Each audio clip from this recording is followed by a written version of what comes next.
Supercars Championship. Tyrepower Tasmania Super 440 is about to get underway now. Good start from Heimgartner, converts it nicely from pole position. Straight up into second goes Feeney. Third is Payne. Watch for the back of the field. We saw some stress earlier today, but it looks like no, they're not. They're looping around at the back. And it's going to be Zach Bates, that returns to the track, makes his day a whole lot harder. Looks like he's got away with a bended Chevy Camaro. They make their way down to turn 4. Feeney now trying to get straight up the inside of Heimgartner. So Feeney was able to launch great off the second row and get past Matt Payne to take second. Cam Waters and Anton Di Pasquale into it as they make their way down the back straight. But Heimgartner led from the pole through turn 1. He continues to lead. Di Pasquale pulls up alongside Waters, and Will Brown's doing the same down here at turn 6. At the end of lap number 1, oh, a bit of fair bump play on maybe through 6 as he pushes him out the way through 7. A bit of feeling in the mid-pack, but it's the Supra that leads. Heimgartner leads lap number 1 for Brad Jones Racing, but right on the tail is the series leader, Brock Feeney.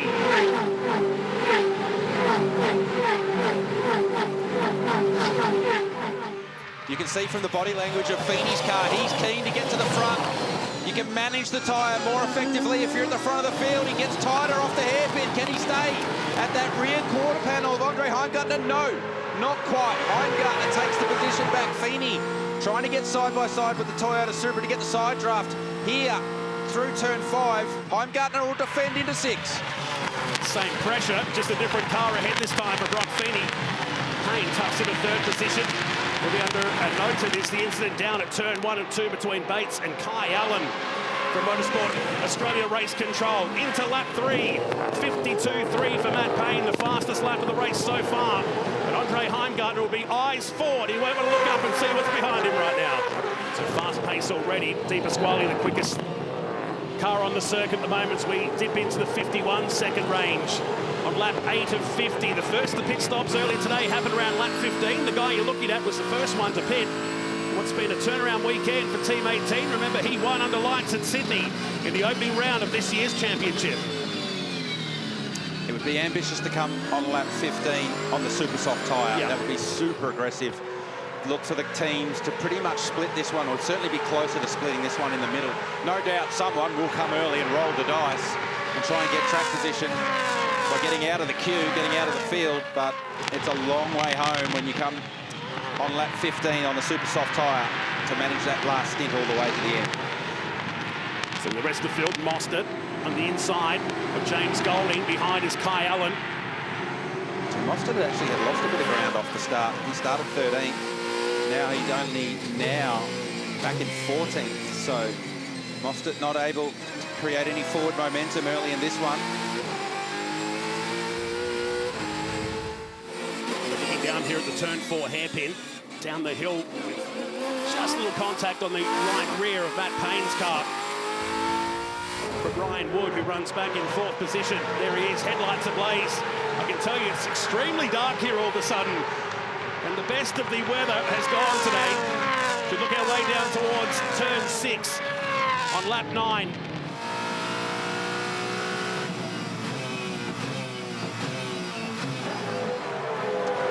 Curious just to watch how Brodie was driving the car. Very measured, very careful, not using the tyre up too much. Did see on his dash a couple of lock-up lights, particularly down at turn 6. When you turn in, the inside front wheel becomes unweighted, and you can actually get a little light on the dash that warns the driver that you're right at the threshold of locking a brake. Kai Allen just came to pit lane, so he said it was going to be ambitious to pit around lap 15. Well, we know that Penrite Racing like rolling the dice with strategy. He came on lap 14. That's going to be a long run home. Oh, Mostert, he's got into Ojeda, and Ojeda's going to go around. Ojeda, who was running 13th. I was watching Mostert get closer and closer to the Premier car. And now the former F4 champion returns to the track, but a long way down, a lot of ground lost. So we'll stay on board here with Brock Feeney. 6th gear, back to 3rd gear for turn 6. You want to release the brake and flow the speed through here. You'll hold 3rd all the way through 7, grab 4th on the exit to settle the car. We have heard that he's been leaving it in 4th. Back to 2nd gear, over the hump. Got to be very careful to modulate the brake so you don't lock the right front tyre as you unweight it before you turn in to turn 2. Very, very tricky to get through here flat. because that Armco wall comes up very, very quickly. You can see him making a brake bias adjustment there. More front brake pressure, or more bias towards the front. Back to second gear. Now we continue to use that tight line. Talking about tight line, Brodie Kostecki gets up the inside of Ryan Wood, and that will end up with a pass down at the end of the back straight here, as they'll go side by side through turn 5, but Kostecki will have the position in the braking zone at turn 6. Forceful move from the former champion in the category. Runs side by side with Ryan Wood and gets it done. Set him up nicely at the turn 4 hairpin. This time, well, it's glued or Race not. control, attention all teams. The stewards have imposed a 15-second time penalty to car 1 for a driving infringement. That's Chaz Mostert for the contact on Ojeda down at turn 6. So 15 seconds going to the race 14 winner and reigning champ. Kostecki has to regroup. Ryan Wood fought well then. Yeah, so Kostecki, what he needed to do was just stop the car more in the mid-corner at turn 6 to not allow Ryan Wood to get that back over and under move, if you like, through 6 and into 7. Because if he completed that pass there, then obviously he would have to worry about Wood getting back on by it. Walkinshaw TWG decided to pull Chaz Mostert in with that penalty. Someone locked it up really hard down there at turn 4, we could hear. I think it was Ryan Wood. And it was. This is a battle now. Look at hey, there's damage here. Look at the sparks coming from, oh, wow. There's been something massive taking place down at the hairpin. Because Brodie Kostecki, the rear of Brodie Kostecki's car didn't look like that half a lap ago. Yeah, it's all clear in the lane, mate. I'll let you know. So he's been centre punched at the back. So it's Reynolds. Reynolds behind. So that lock-up was Reynolds into Kostecki, which then potentially was into Wood. That's why they were all out of position when we picked up the shot. But this thing at Kostecki's got significant damage, and it's starting to rub a tyre. So watch the Snowy River Caravan's car on the way down to turn 4. So Reynolds was a long way back. Oh, man, he hit Kostecki hard. Kostecki got Wood at the same time. There. Oh, man. Yeah, like right at the point where Kostecki's put her in first gear. Wouldn't have thought that was coming, because Reynolds was a fair way back. And you can already see no straight line speed for Kostecki. On board here with Ryan Wood. Look how far back Reynolds is. Bang. So, also significant damage to the front of Reynolds' car. The front splitter's now pointing up instead of pointing down. And there's the sparks coming from the rear diffuser that Molly was talking about when she saw the car leave pit lane. It's still hanging down. And Kostecki's got them queuing up behind him here. He's got Randall, he's got Golding, he's got Aaron Cameron in there as well. The 2 Blanchard Racing Team cars joined at the hip. LeBrock behind and Chaz Mostert. So Heimgartner will be the corrected race leader. Matt Payne will be corrected in second, but only 2 tyres. And Feeney drops behind Payne with that 4 tyre stop. So Penrite Racing running the gauntlet strategy-wise. We saw them do that last year with Matt Payne for the race win on Sunday. But Payne's going to have to battle with 2 tyres versus everyone else here on 4. Anton De Pasquale, that early pit stop and all that clear air, he's been able to just continually lap away. And remember that battle that was going on with Kostecki, Ryan Wood, Reynolds. He's popped out well in front of all that, because while all that shenanigans was going on, Andre had plenty of clear air and was able to lap effectively and get himself up into a corrected position 4. Payne on the left-hand side, forcing him to go the long way around. He's just starting to see a hint of flames as the conditions darken here at Symmons Plains Raceway on lap 34. How close do you like it, looking back at the series leader across the hump now into turn 2, riding with Matt Payne. Payne was very deep into turn 1 and 2. You could see how that gap opened up straight away. And traditionally, when you go super deep like that into 1 and 2, you pay the price on the exit, but Payne was able to get off turn 2 nicely as well. But Feeney trying to use that front grip and turn the car tighter here. And he's able to do it. Can he stay right next to him? They are into each other. If they leave the corner, and Payne able to stay in front. Feeney just trying super hard to get to that rear quarter panel just so you can get the side draft and use that to get past. But Payne fights on, and they're running it right down the inside here at turn 6. You can just see how late they're braking. It's super dark out there now, Knox, because you can see the front brake rotors, how red they are. You mentioned the flames on the gear shift. That's a giveaway, it's getting darker. And then when the brake rotors start glowing up, it's getting dark. Particularly down there from 265 k's an hour back to third gear. So under the Dunlop Bridge and down towards turn 4. Cameron Waters leading, but yet to pit. It's a 22-second advantage back to Heimgartner. He's 2 seconds, nearly 3 seconds ahead of Payne, with Feeney right on his tail. And just behind is Anton De Pasquale. Keep an eye on that DeWalt Chevy Camaro for Team 18. Oh, Feeney, he's there, he's there. That's all you need. You just got to get quite just to that rear quarter panel, and then your side draft kicks in, and it just pulls you straight past the car in front. So Feeney, he didn't go as close to Matt Payne at the hairpin on the way in. He gave himself a bit of room to build some momentum off the exit, and that was all he needed. Payne straight back into him.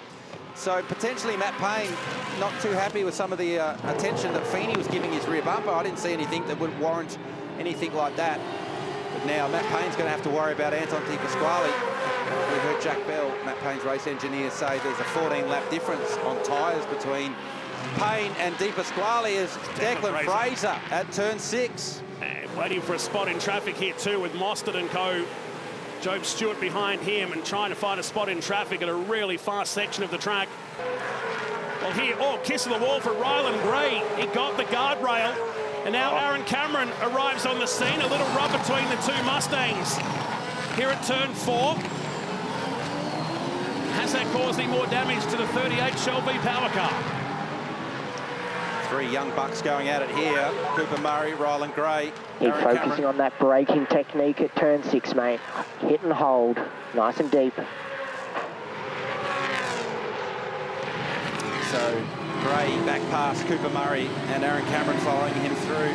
No further action for that turn 6 incident for Declan Fraser.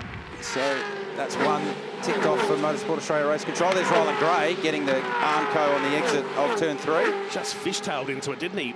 Well, because you run the cars, we call an asymmetric setup, particularly with the cambers on the tyre, that you set up the car for drive traction off turn 2 and turn 4. So turn 3 is the only corner, the right corner, that loads the left side of the car significantly. But it's not set up for that. You just have to deal with it. The car will always slice, always borderline flat getting through turn 3. And when you're following someone closely like that, you lose some downforce, and the car just walks its way out to the guardrail. We're trying out to be a nice day here for the fans of this historical race, the 100th championship race at Symmons Plains, dating back to 1969.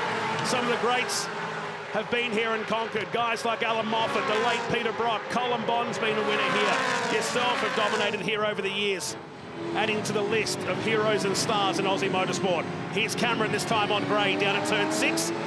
So Bates might just go along for the ride and does. He does, so that's the battle.